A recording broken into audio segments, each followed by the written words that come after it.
How are the trolley tours going so far? The trolley tours are going well. It's an absolutely perfectly beautiful day. Just the right day for an historic tour of Wooster. So we're very excited and everybody's shown up and that's good and ready to go. The trolley tours come about through the efforts of Jeffrey Musselman and Paul Loper. Jeff is the co-chair of the Wooster Bicentennial Committee, and of course Paul works for the local newspaper. We felt that this was the best way to tell the history of Wooster and for people to take a walk back in time, or basically a ride back in time. You want to sit here? Nice crowd, beautiful weather.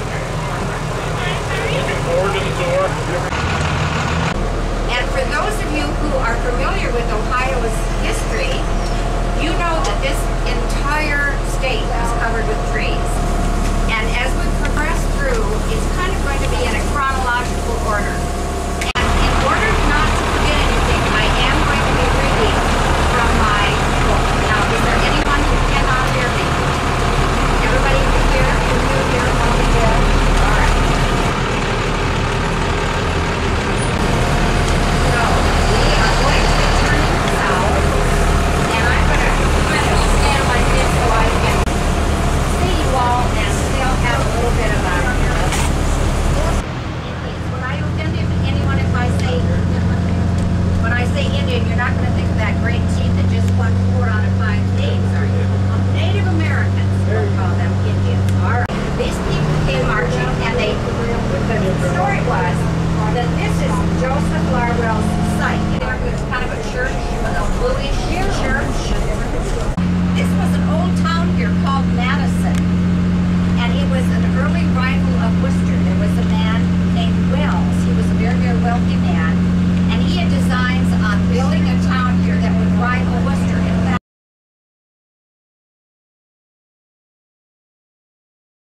In fact, still in good condition. OERDC has done a good job of keeping these 2 buildings up. And then the next house is the stone house. But I find it kind of interesting that this many years later, we now have these beautiful apple trees. And way back 200 years ago, there was a young man going through this area planting apple trees named John Hamilton. Colonel John Sloan. And in 1835, he tore this down to build his house, and you're going to go by that.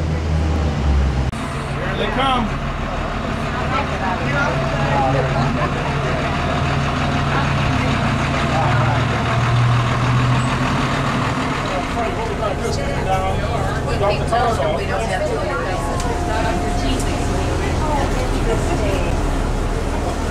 And the other one is the one that was moved up the street that's behind the point building.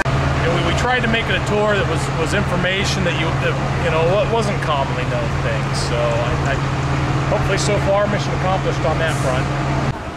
So what'd you think about the trolley tour? It's fabulous. I'm so glad we were able to go on it. A lot of history that we hadn't really known. So Mayor, what do you think about the tour? Oh, it was great. Learned a lot of things that I didn't know about Wooster, and I thought I knew quite a bit about Wooster. So, good history.